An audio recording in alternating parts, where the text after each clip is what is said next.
Gloire à Dieu, gloire à notre Elohim, que le nom de notre Seigneur soit encore béni.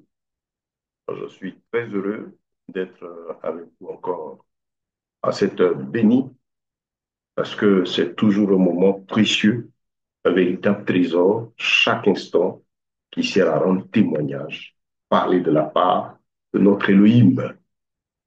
Vu que nous sommes à une époque aujourd'hui où l'Église a vraiment besoin de la lumière, nous avons besoin de la parole de Dieu. Vous voyez, vis-à-vis de tout ce qui se passe, avec tous ces enseignements, ces faux enseignements, ces doctrines aujourd'hui qui apparaissent ici et là, nous avons besoin, en tant qu'Église, d'avoir la lumière de notre Seigneur. C'est très important. Nous avons besoin d'avoir la houlette de l'Esprit de l'Éternel. Nous avons besoin d'avoir la pensée juste. Que dit le Seigneur? La Bible ne dit-elle pas dans le psaume 107 qu'il envoya sa parole et sa parole les guérit? C'est la parole de Yeshua, la parole de Dieu révélée dans la Bible, et puis la Genèse jusqu'à l'Apocalypse, qui est notre boussole. C'est par elle que nous connaîtrons la vérité. Connaîtrez la vérité et la vérité vous affranchira. Si le Fils vous affranchit, vous serez réellement libre. Le Seigneur, lors de cet entretien qu'il avait avec les pharisiens dans le livre de Jean, le chapitre 8, insistait sur l'importance d'avoir la bonne compréhension de l'Écriture. Il s'adressait à des croyants, les pharisiens, les juifs, mais qui n'avaient pas la connaissance profonde de l'Écriture, que lui seul donne. Vous connaissez la vérité vous affranchira. Le Fils vous affranchit, lui, Yeshua, les affranchis, eux juifs, et nous, et tous ceux qui aspirent au salut, alors l'homme aura la réelle liberté, la bonne compréhension des choses, selon le Seigneur. C'est important, frères et sœurs. Et donc, nous devons, bien aimés, nous chrétiens, comprendre l'importance aujourd'hui de nous attacher, de faire les choses selon l'Église. Le thème de notre enseignement, c'est comment reconnaître un véritable enseignement inspiré par le Saint-Esprit. On entend beaucoup de choses. Vous allez en entendre beaucoup. Mais il faut comprendre pour toi, disciple, toi qui cherches à mener une vie conforme à la parole de Dieu, toi qui es soucieux de plaire au Seigneur, il est important pour toi de recevoir la parole conformément à la parole de Dieu, à la Bible, c'est-à-dire la prédication qui est rendue doit respecter les Écritures, l'esprit de la parole. Et tout ce qu'on entend doit venir du Seigneur, parce que c'est là la vie. Il a dit, je suis le chemin, la vérité et la vie. Et je suis la lumière du monde. Celui qui me suit, il ne marchera pas dans les ténèbres. On a besoin aujourd'hui plus que jamais de la lumière du Seigneur.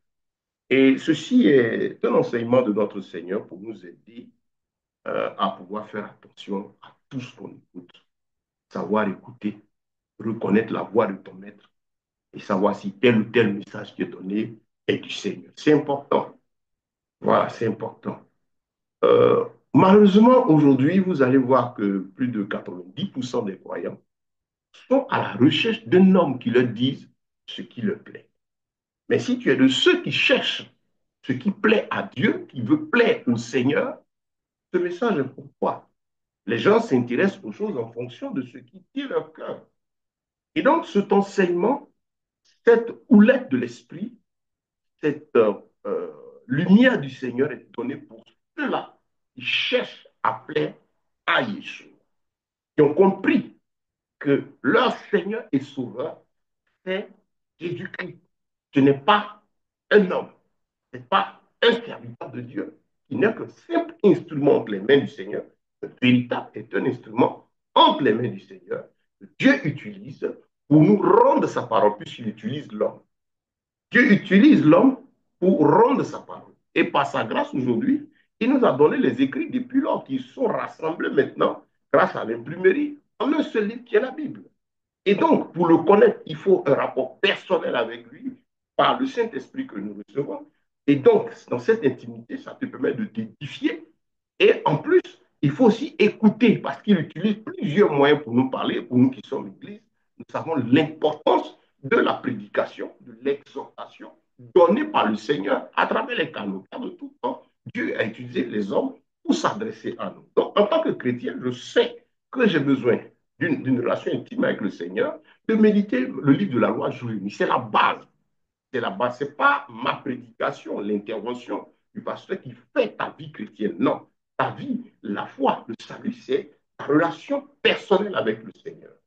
Et à partir de la réception du Saint-Esprit, le Saint-Esprit en toi, c'est lui qui conduit dans la vérité. Donc, tu as besoin d'être rempli du Saint-Esprit. Il t'éduque personnellement. Parce que si tu ne médites pas, tu n'étudies pas personnellement la parole de Dieu, tu es en danger. On ne peut pas être en train de vivre seulement des prédications, des enseignements donnés par elle. C'est là qu'il y a danger. Parce qu'en tant que disciple, tu ne peux pas être disciple de Christ si tu n'as pas un rapport intime avec lui. La vie chrétienne commence par dans cette intimité. Relation personnelle avec le Seigneur. C'est pourquoi il a dit aux disciples, attendez, si vous recevrez le Saint-Esprit, une puissance survenant sur vous, et vous serez mes témoins. Donc, ici, bien aimé, première des choses, c'est ta relation personnelle. C'est la base. Si tu ne l'as pas, tu n'as pas de sécurité. Voilà, je ne vais pas trop m'étendre sur ce point-là. L'intervention de ce moment, c'est ce deuxième élément important pour ta foi, qui est l'écoute de la parole rendue aussi par les autres canaux, les canaux humains. Ce plus-là de la foi, si tu me comprends. Il y a le fondement, relation personnelle avec le Seigneur, on écoute, qui te parle, qui t'instruit, et qui instruit, qui utilise aussi d'autres instruments aussi pour rendre sa parole, plusieurs moyens pour se manifester. Tout ceci, c'est le tout qui contribue à ton édification spirituelle. Ce n'est pas seulement en allant écouter un homme, comme c'est le cas aujourd'hui. D'aucuns vivent et sont orientés, marchent que par l'enseignement de leur conducteur religieux. Vous allez entendre certains dire, mon prophète dit, mon pasteur dit, mon bishop dit, mon révérend a dit, mon mentor a dit. Je suis sous l'onction de temps. Ça, c'est la vie de ceux qui n'ont rien compris. Ils sont de saint croix au nom de Yeshua et qui ne connaissent même pas. Parce que si tu connais Christ, tu approches sa parole, ces choses, tu ne vas pas les dire.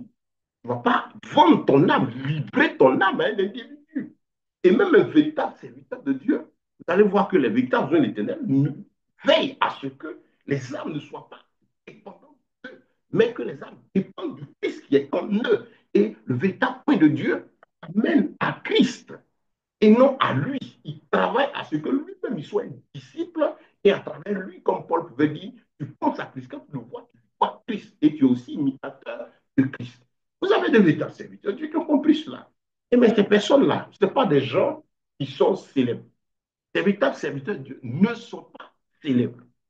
La célébrité, c'est le fait d'être connu et d'être adulé, approuvé par tout le monde. Yeshua, Jésus n'est pas célèbre. Il est l'homme le plus connu de toute l'histoire, mais il n'est pas une star, il n'est pas célèbre. Voilà, notre Seigneur n'est pas célèbre. Et donc, toute personne qui cherche la célébrité, qui cherche à se faire voir, il veut être célèbre, il veut être une star, il cherche l'approbation des hommes, est obligé de faire les choses pour que les hommes apprécient. Aujourd'hui, vous voyez que l'Église, la foi chrétienne est façonnée de telle sorte que tout le monde puisse y adhérer. Les communautés, les groupes religieux, pour beaucoup aujourd'hui, surtout avec les mouvements, les jeunes communautés qui naissent aujourd'hui, le travail est fait dans l'optique d'avoir 200, 400, 800, 1000, 10 000 membres. Ce n'est pas pour que les gens soient sauvés, mais c'est pour être nombreux. Et ce nombre est un objectif immédiat et lucratif. Plus les gens sont nombreux, plus l'argent rentre. C'est comme ça. 2 Pierre, le chapitre 2, la Bible dit, trafiqueront de vous. Ils ont toutes les paroles, les prophéties, une organisation bien donnée pour que vous soyez nombreux à être là le dimanche, nombreux aux différents programmes, parce qu'ils ont besoin de monde. Grand monde équivaut à beaucoup d'argent. Mais vous allez voir que les véritables besoins de Dieu ne travaillent pas pour le nombre. Nous, notre souci, c'est gagner une âme. Je sais, j'en gagne plusieurs, mais ce n'est pas le fait de remplir 4 murs qui est un succès, c'est le fait de gagner les cœurs à Christ, de les amener à être de véritables disciples, qui est la victoire en Christ. Donc, bien aimé, voilà le véritable point de l'éternel. Et donc, nous sommes dans cette époque-là, mon intervention de ce moment, c'est ce deuxième aspect-là. L'écoute de la parole de Dieu à travers les hommes, les canaux se réclamant serviteurs de Dieu. Voilà. Comment reconnaître le message de Dieu? C'est quand toi-même tu viens à la Bible et que tu pries personnellement, le Seigneur dit, Seigneur, édifie-moi, le Saint-Esprit ne pourra que te conduire dans la vérité. Maintenant, quand tu cherches à écouter aussi, parce qu'il faut écouter les prédications, il faut être enseigné, il faut participer, comme on a dit, ça contribue à l'édification. Là, il faut être prudent. Parce que seul face à la parole de Dieu, tu cherches le Seigneur. Tu es censé, en tant que disciple, chercher à connaître la volonté de Dieu, à connaître les profondeurs du Seigneur. Donc, sincèrement, je sais que la plupart des gens, quand ils approchent la Bible, quand ils veulent vraiment méditer, ils cherchent à comprendre. Donc là, ils sont bien disposés pour que Dieu leur parle. Maintenant, il y a ceux aussi qui viennent à la Bible pour chercher juste un verset qui les arrange. Bon, là, le diable aussi les aide. Il connaît très bien la parole aussi, hein. Et il est très spécialiste dans pratiquer cette parole-là afin de donner du plaisir à l'homme, du plaisir de la chair. Donc, notre intervention, c'est vous mettre cet instrument-là, ces éléments qui vont venir en contribution, vous aider à ne plus tomber dans les faux messages, à les identifier et à fuir les fausses prédications, les faux prédicateurs. Tout ce qui est faux, les fuir. Parce que ce que vous enregistrez là, c'est ce qui va avoir un impact sur vous. Ce que votre entendement accepte va vous faire du bien ou vous détruire. Oui, parce que prêcher là, c'est rendre la parole. La Bible déclare que nous qui prêchons serons jugés plus sévèrement. Parce que par la bouche, par notre bouche, nous apportons la vie. Donc nous pouvons apporter, malheureusement, si l'individu n'est pas disposé, il peut apporter la mort. Parce que ce qu'il va dire ici, ce n'est pas vrai. Ça va faire du mal à l'âme. Donc pour toi, ici, toi qui cherches la vérité, comment reconnaître qu'un message vient du Seigneur? Voilà un passage très important qui dit tout. Il est en Apocalypse, le chapitre 19, le verset 10. Il est dit ceci: l'esprit, le témoignage de Yeshua, de Jésus, est l'esprit de la prophétie. Il dit tout. À partir de ce verset, tu pourras savoir si un message vient de Dieu ou pas. Le témoignage de Jésus est l'esprit de la prophétie. Ça veut dire quoi? Ça veut dire que tout message que nous entendons, merci, on rend grâce à Dieu, l'enseignement est en cours. Voilà. Donc, voilà, bien aimé, que le nom du Seigneur soit béni. Donc, ce que nous voulons vous donner dans ce passage, c'est, je dirais, c'est le cœur, c'est ce qui va vous aider à ne plus tomber dans les pièges des séducteurs. La Bible dit que l'esprit de la prophétie, c'est-à-dire le témoignage de Yeshua, est l'esprit de la prophétie. C'est-à-dire tout message, tout enseignement qu'on entend a pour but, doit avoir pour but, bibliquement, tout message biblique vous conduit à chercher Christ, à avoir la nouvelle naissance, à plaire à Christ. Tout message inspiré de Dieu est christocentrique, c'est-à-dire focalise entièrement votre attention sur Christ. Tu entends une prédication du début jusqu'à la fin. La Bible dit, écoutez, ne vous pressez pas à dire Amen. Aujourd'hui, il y a cette, dites Amen. Non, ne dites pas Amen à tout. Écoutez, disciple, écoute. Si tu es croyant, tu veux être ta vie, dis Amen à tout ce que tu veux. Mais pour celui qui croit en Christ, c'est que dire Amen, ça veut dire je suis d'accord, je m'associe à ce que tu dis. Quand j'écoute, parce que je dis non, c'est le pasteur, il dit dis Amen, je ne dis pas Amen. On a cette stratégie, on ne comprend. Dites Amen, dites ceci. Non. Pourquoi? Ça sert à quoi? Laissez les âmes écouter. Quand tu dis quoi à Dieu, tu dis l'Amen vient du peuple. C'est le peuple qui dit Amen suite à ce qu'il a entendu. Le disciple dit Amen. Déjà dire Amen, mais ce n'est pas une affaire groupée, c'est une affaire du cœur de l'homme qui a saisi et qui dit je suis d'accord, je m'associe à ça. Donc, bien aimé, la Bible dit que tout message qui vient de Dieu doit être christocentrique. Le témoignage de Yeshua. Tout message qui vient de Dieu doit te ramener à chercher à t'identifier à Christ. Tout message qui vient de Dieu amène à la sanctification, amène à l'humilité, amène à l'effacement, amène à l'obéissance à la parole de Dieu. Tout message qui vient de Dieu, qu'il soit par une prédication directe ou une prophétie, un message donné par une prophétie, est toujours donné pour glorifier Dieu, pour effacer notre moi, pour donner gloire au Seigneur. À part ça, ça n'a rien à voir avec le Seigneur. Il faut avoir ça en tête. Soyez comme les chrétiens de Bérée. Ses frères disaient quoi? Ils écoutaient Paul, ils écoutaient tous. Mais la Bible dit qu'ils examinaient les Écritures pour voir si ce qu'ils entendaient venait du Seigneur. Et ça doit être ton attitude. Ce n'est pas de la rébellion. Un véritable homme de Dieu, un véritable serviteur de Dieu, est content quand les âmes écoutent et fouillent et posent des questions. Et si vous voyez que quelqu'un veut vous imposer ce qu'il dit, veut que vous dites Amen et que vous mettez à lui sa révélation, à lui son enseignement, c'est qu'il y a un problème. Quand vous voyez que quelque chose ne va pas, parce que quand tu as le Saint-Esprit, que tu es en face d'un message qui n'est pas de Dieu, il y a un tic à l'intérieur. Et quand c'est le Seigneur, tu es content que l'Esprit de Dieu en toi te fait ressentir que c'est lui. C'est dans cela qu'il a dit dans le livre de Jean, toujours dans les Épîtres, que vous n'avez pas besoin qu'on vous enseigne. L'Esprit en vous-même vous enseigne. J'ai déjà développé cela. Voilà, que quand l'onction que nous avons reçue nous enseigne. Mais qu'est-ce que ça veut dire?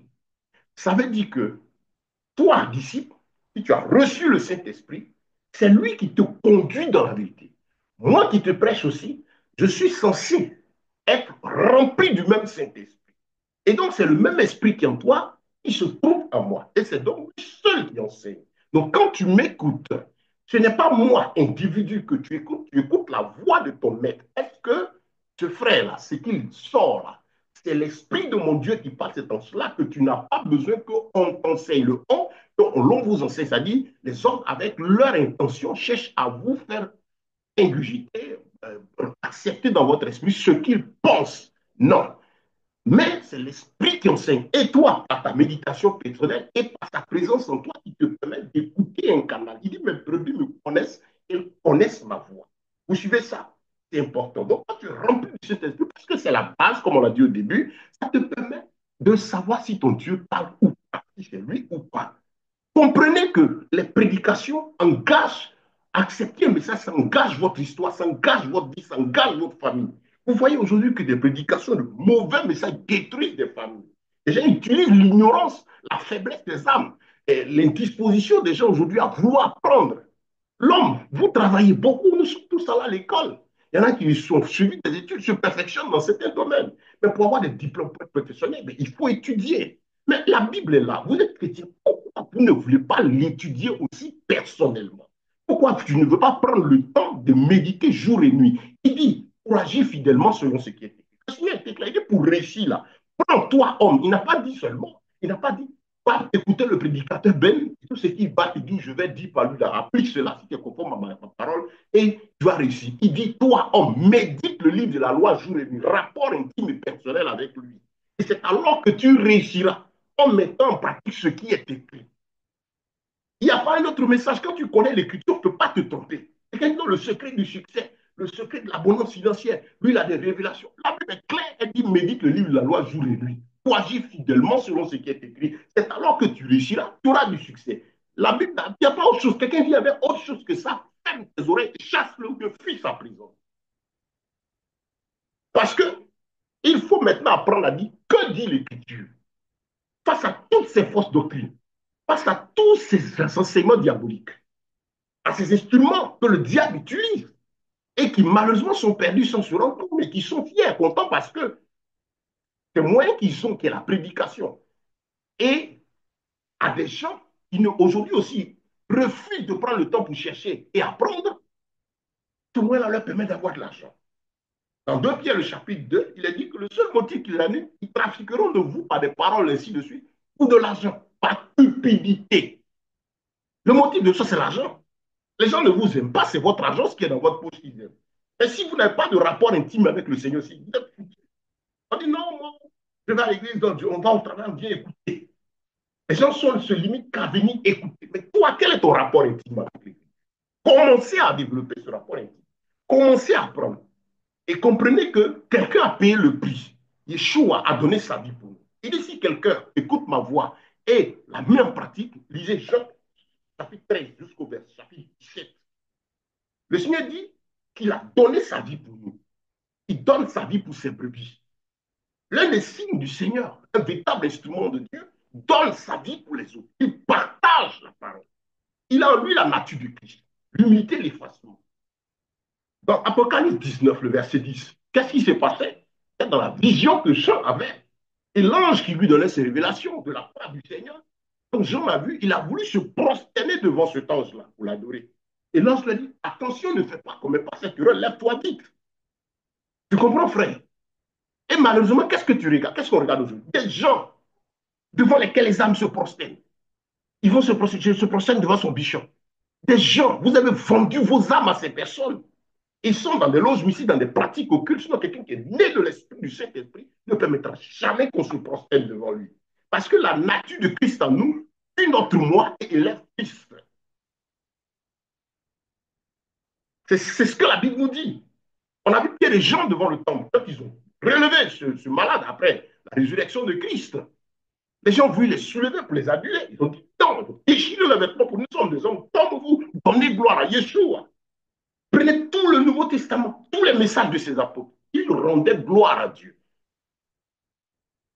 Il témoignait de Yeshua. Tout le message consiste à témoigner de lui. Toute la nourriture spirituelle apportée rendait gloire à Dieu. Nourriture morale, gloire à Dieu. Physique, gloire à Dieu. Les apôtres savaient enseigner par l'esprit, rendre au peuple ce que la Bible dit. Or, si vous allez vouloir parler de l'aspect du travail, je ne veux pas ajouter des temps dessus. Moi-même, je suis entrepreneur, je suis chrétien, je suis pasteur, je suis missionnaire. J'ai bientôt 30 ans d'activité. Mais dis-toi travail. Je forme un entrepreneur. Nous avons une organisation qui aide à lutter contre l'indigence. Nous travaillons à aider les frères à avoir des revenus additionnels, créer des activités. Je sais comment on gagne. Bibliquement, la Bible dit que l'argent s'obtient à la sueur du front, c'est-à-dire par le travail libéral. La Bible m'enseigne la différence entre l'activité libérale que Dieu a créée et l'emploi qui est né après l'activité servile. Comment c'est arrivé? C'est deux types de travail. Comment est-ce que cela se présente? Donc, ça, c'est ce que l'Écriture dit.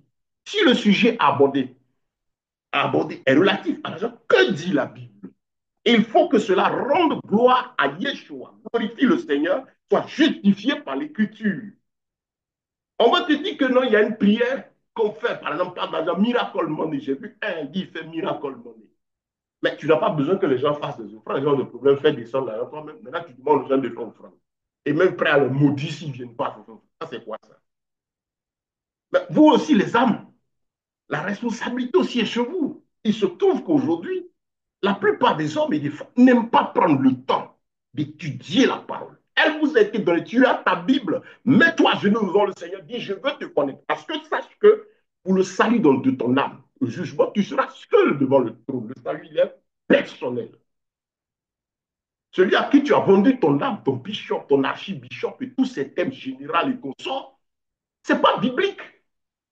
Ce n'est pas biblique. La Bible parle de pasteur, prophète, docteur, évangéliste, apôtre. Voilà ces cinq ministères. Ce n'est pas des titres. Je suis l'apôtre. Je suis le bishop, comme dans la Bible. C'est ce problème-là que les pharisiens ont eu avec Yeshua. Parce que quand il est venu, il n'est pas venu à leurs habits, leurs derniers vêtements et tout. Pourquoi le rejeter? Parce qu'ils avaient créé déjà une manière d'être, de se faire reconnaître par le peuple. Et lui, il vient, un habit simple, effacé, et il passe parmi les gens, il regarde, il vit. Ça les énervait. Vous comprenez? Voilà pourquoi, l'une des raisons pour lesquelles nous poursuivons crucifiés. Et posez-vous la question, aujourd'hui encore, si c'était à notre époque là que le Seigneur devait venir pour faire l'œuvre du salut, qui allait le crucifier? Mais c'est tous ces gens que vous connaissiez, qui vous disent que quand on est de Dieu, il faut faire envie. Mettez une croix dessus, c'est un antichrist. Et il utilise le nom de Christ pour asseoir ses besoins égoïstes. Faites un sondage, toutes ces personnes que les gens adulent, qui est riche entre eux et le peuple? Et ce sont eux qui sont riches. Ils s'enrichissent sur le peuple. Et aujourd'hui, malheureusement, ils ont des pratiques occultes, ils adhèrent à des loges occultes qui leur permettent d'avoir encore plus d'argent. Parce que même s'ils utilisent et trafiquent les âmes affaiblies, ils façonnent l'évangile pour les escroquer, les piller tout le temps. Vous faites un sondage, vous verrez que ce qu'ils gagnent là, leur train de vie dépasse de loin ce qu'ils gagnent en escroquant moralement le peuple. Et donc l'argent est d'autres sources. Ce qui amène dans certains endroits, certaines autorités à dire, mais il faut qu'on sache bien le train de vie de ceux-là. Qu'ils fassent des points financiers. En pays, par exemple, il y a des lois qui font aujourd'hui polémique. Le gouvernement demande à ce qu'on voit un peu dans les affaires financières. Mais c'est un peu tout ça. Tous ces comportements, déjà avec des traits de vie bizarres. Le monsieur, on dit non, je suis à l'image de mon bishop. Il a député, il a ceci. Pendant ce temps, des gens dans l'assemblée ont faim. Les gens dehors n'ont pas mangé. S'il était Christ, qu'est-ce qu'il ferait? Le Seigneur que nous connaissons là, lui, il a donné sa vie pour les autres. Le serviteur de Dieu a en lui le véritable, il a en lui l'image de Christ. Il vous rappelle Christ, il vous donne envie d'aller vers Christ, pas vers lui. Le témoignage de Jésus est l'esprit de la prophétie. Et déjà, de tout temps, Dieu n'a jamais voulu qu'on ajoute quelque chose à, parole, ni à sa parole, ni qu'on en retranche. Dans Deutéronome, le chapitre 4, il n'ajoute rien, il ne retranche rien. Proverbe 30, verset 5. Apocalypse 22, il dit, pas du malheur qui va arriver à celui qui ajoute ou qui en retranche quelque chose. Frère, l'histoire du salut, là, de la vie éternelle, ce n'est pas un jeu. Il s'agit de l'éternité. L'enjeu qui est là, pour lequel nous prions à Jésus, nous parlons de Yeshua, pour lequel le Seigneur, Yahweh, il lui a pris plus de prendre cette forme humaine et de venir nous sauver. Yahweh, Shoah, l'éternel sauve. Dieu est venu dans cette forme pour sauver l'humanité. La raison, c'est pour ne pas que quand tu périsses là, ton âme aille en enfer et ensuite par GN, mais que tu passes ton éternité auprès de lui. Parce que ton âme est éternelle. L'âme ne peut pas mourir, ne peut pas détruire, puis en finir avec. C'est ce corps-là qui brille, sinon le souffle qui en nous est éternel. Et il doit passer son éternité. Ou soit avec le Seigneur, dans la vie éternelle, dans le repos, le paradis, ou malheureusement, là où Dieu l'avait prévu que l'homme soit, mais qu'il ira l'homme qui ne lui obéissent pas et lui ne le suit pas, malheureusement dans la GN, qui est précédée par l'enfer, les abîmes, actuellement, où attendent ceux qui meurent sans Christ, la GN est réservée à Satan et les démons pour leur désobéissance. En rappelant ceci, toujours c'est important, Dieu n'a pas créé Satan, il a créé Lucifer et les anges. C'est leur désobéissance qui les a fait, qu'il les a rejetés et maudits. Il a maudit et rejeté des cieux, ils sont devenus démons. Voilà. Donc, bien aimé, l'enjeu est de taille. Il s'agit de l'éternité. Qui que tu sois, sache que l'éternité existe. Pourquoi quand quelqu'un meurt, tout le monde rit, on a pitié, on a peur devant un cadavre, la personne est partie. Mais quand on va en l'enterrement, chacun se dit, donc c'est ça la vie. Tu viens nu, tu repars nu, on te dépose là. Il y a quoi après? Il y a l'éternité après. Ça ne s'arrête pas là, mon ami. À l'éternité après. Où passeras-tu ton éternité? Bien aimé, toi qui as cru en Christ, l'affaire est grave.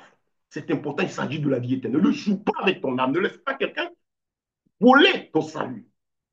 Tu n'as pas besoin de mentor spirituel. Il faut te donner au Seigneur, t'accrocher à Christ. Les temps sont graves. Et avec les persécutions, il y avait des moments où je serais interdit même de se retrouver mon bouclier. Mais ceux qui pensent que être en tant que chrétien, c'est seulement être dans 4 murs de tous les dimanches le programme de l'Assemblée et à la merci du programme d'un individu qui a créé son business, parce que malheureusement, plus de 90% c'est un système de business, c'est une entreprise partie à un individu puis son équipe pour seulement s'enrichir sur le peuple. Mais quand l'interdiction viendra, parce que ça va arriver, c'est ces persécutions des apôtres, il faut qu'ils fuient Jérusalem, et ça vient. On dira on ne peut plus se retrouver. Mais si tu n'as pas une relation intime avec Christ, tu ne vivras pas. On a vu la période du Covid qui était une leçon, un exercice de Dieu pour nous dire attention, ces temps arrivent. Commence à voir ta relation intime avec le Seigneur. Commence, prie-le. Il a donné son esprit pour ça. Et il exige que tu sois rempli de cet esprit. Et il exige que tu sois un disciple. Ne sois pas un simple croyant. Dieu n'a pas besoin de croyants. Il a besoin de personnes qui le craignent. Il a besoin de disciples. Sois maintenant un disciple. Prends ta Bible, médite-la. Et maintenant aussi, écoute la parole de Dieu. Va dans les assemblées, cherche. Prie le Seigneur, puis t'oriente ce qui est vrai. Là où tu te trouves, où Christ n'est pas glorifié, où l'enseignement ne t'amène pas à la crainte de Dieu. L'enseignement ne cautionne pas ce qui est écrit. Si c'est la nourriture spirituelle, l'enseignement ne met pas l'obéissance à fonction entière à Dieu. On parle de nourriture physique. L'enseignement ne dit pas qu'il faut travailler pour gagner ton pain. On te dit il y a des prières, des jeunes, il faut faire l'argent, va venir de façon extraordinaire. Puis des choses. Dans 2 Corinthiens, le chapitre 6, à partir du verset 14, il dit il n'y a pas de relation entre Christ et Bélial. Il n'y a pas de relation entre les ténèbres et la lumière. Pourquoi vous voulez arranger Dieu? Pourquoi tu cherches à forcément à justifier? Le danger est là. Et gloire soit rendue à Dieu, il a donné aussi sa parole et ses moments et des instruments pour faire entendre sa voix, te permettre d'être en alerte. Toi qui cherches le salut et la vie éternelle. Et pour toi aussi qui es léger, sache que si tu restes léger, c'est ton choix. Mais tu seras toujours dans les chaînes de ces personnes. Nous sommes dans un monde aujourd'hui où les gens sont dans la distraction. Dans la distraction. Distraction. Réseaux sociaux, tout est distraction. Les réseaux sociaux, c'est pas ça qu'on parle on les utilise pour communiquer, pour faire des recherches, pour davantage agrémenter, nous cultiver. Mais à plus de 90%, c'est la distraction. La distraction pour beaucoup d'empêcher de réfléchir. Satan fait pour que tu ne penses pas à l'éternité. Que tu sois en train de t'amuser. On lui va décompresser, il va faire ce qu'il fait. Attention, l'éternité arrive. Ouais, les gens tombent, jeunes, les gens meurent vite. Les gens s'amusent avec la vie. Les temps sont courts. Aimez étudier. Prenez le temps pour méditer. Prenez le temps pour prier personnellement. Prenez le temps pour faire vos recherches. Prenez le temps pour écouter ces messages. Moi, je suis prédicateur. Si vous allez sur mon compte YouTube, vous allez voir, j'ai des enseignements qui sont là. Euh, je prêche pendant 2, 3 heures, 4 temps de suite. On a donc des cours bibliques, ainsi de suite et tout. On fait l'effort en ligne, avec la connexion, le temps pour essayer de gérer. On m'a dit souvent, dit, ah, apôtre, tes interventions sont longues. J'ai dit, c'est vrai. J'essaie de voir comment faire en sorte que ce soit un peu comprimé et puis maintenant faire la chaîne ou par séquence pour permettre à tout le monde de bénéficier. Donc, vous voyez là, je suis et sur Facebook et sur YouTube et puis maintenant sur WhatsApp aussi pour avoir la version en audio pour permettre à tout le monde d'y aller. Bien aimé, je veux m'arrêter là en t'exhortant, toi qui cherches Christ, à t'attacher au Seigneur. Cette âme t'est donnée de la part du Seigneur pour reconnaître un véritable message de Dieu. Il faut toi-même être rempli du Saint-Esprit et comprendre que le message qui vient doit être christocentrique uniquement. Glorifier Dieu. Et christocentrique, ça t'amène à rechercher Christ, à aimer Christ et ça t'amène à te dépouiller à la sanctification, au flux l'iniquité. Mais tout message parlant de l'homme, parce qu'on va aborder ce terme là prochainement, aujourd'hui, les messages, on parle beaucoup plus de l'homme. Le développement personnel, les motivations, les prédications motivation, le coaching spirituel avec des versets évidents. Ce qui est fait. Tu seras, s'il y a des personnes négatives autour, abandonne-les, tant, c'est pas biblique tout ça. C'est du coaching, ça plaît aux gens. Voilà. Retournez à vos Bibles, écoutez-les, méditez les jours et nuits, écoutez les prédications, analysez, gardez votre sang-froid, ne dites pas, même si la chose ne glorifie pas Christ, quittez-la. Parce que sache que c'est ton âme qui a engagé. Si tu dis amen à ces choses, on paiera le prix. Ne vendez pas vos âmes. Les gens, par leur pratique, ont besoin de vous. Quand vous êtes sous leur puissance, votre âme est vendue. Et comme ils travaillent effectivement, ils profitent de ça. Et votre, étant soumis, c'est votre bonheur, votre grâce là que lui prend pour continuer de prospérer. Comme je l'ai dit, faites des études, regardez. Dans ces assemblées ou dans tous ces gens, qui est prospère? C'est la tête. Le peuple est toujours à se chercher, à courir après le programme, mais l'individu, le seul prospère. Il devient le daddy, le pichon, le papa, une manière subtile pour Satan de faire amener à dire, à désobéir à Dieu. Le Seigneur dit qu'il n'appellera personne mon père, car un seul est notre Père dans le ciel. Dans le volet spirituel, dans le volet relation, service divin, on ne peut pas appeler quelqu'un daddy, papa. Non. Dans les pères spirituels, non. Nous sommes des frères et des sœurs. Le seul père, père, au sens autorité spirituelle, c'est l'éternel. C'est dans ce sens-là. Le mot père, là, ne doit pas être adressé à quelqu'un. Quand le daddy, le ceci, comme vous l'entendez, ça va donner gloire à un homme. Ça va l'élever, ça dit, c'est comme une autorité spirituelle, ces noms sont comme d'une dominance, sont faits pour vous dire que vous êtes en bas. C'est qu'il faut fuir. Tu n'as pas, il n'est pas appelé ton père, papa, nous sommes africains, personnes âgées, ainsi de suite. Mais dans ce sens-là, non. Frère, que Dieu vous bénisse, que toute la gloire lui vienne. Je suis le frère Ben, missionnaire. Euh, je suis mon compte là. Bah, vous pouvez m'amener des messages si vous avez besoin d'avoir plus de détails, plus d'infos. Voilà, c'est des enseignements sur audio. Abonnez-vous sur notre compte, partagez-les pour que plusieurs soient sauvés et soient gagnés. Retiens ceci, le témoignage de Yeshua est l'esprit de la prophétie. Tout message, tout enseignement, toute prédication t'amène à Christ. Si quelqu'un vient et dit non, tu peux parler de Jésus, mais tu peux ajouter autre chose, crie-le. Je vous invite à suivre l'étude que j'ai donnée ce matin. Que toute la gloire revienne à notre Elohim. Soyez bénis à jamais. Shalom, shalom, shalom sur vous. Bonne nuit à tous et merci à vous qui nous avez suivis directement. Et merci aussi de relayer le message. Il y a des choses que vous n'avez pas compris. Écrivez-le. Soyez bénis au nom de Yeshua Mashiach, bien-aimé Seigneur et Sauveur. Amen.